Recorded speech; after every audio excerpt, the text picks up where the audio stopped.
Sabi ko na magkakot, malulugi ka niyan.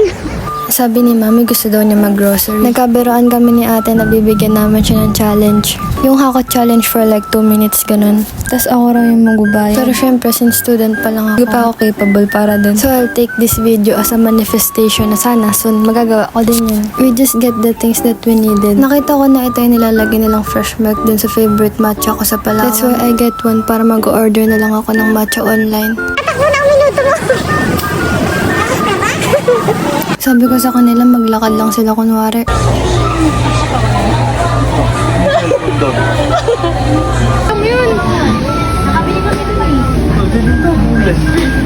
Fake yung challenge.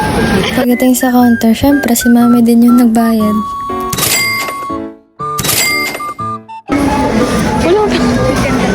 Walang ba? Dahil nagutom si Mami sa paghakot, deserve daw niya ng halo-halo ng choking. Enjoy na enjoy siya, oh, galing. Balik bayan ah!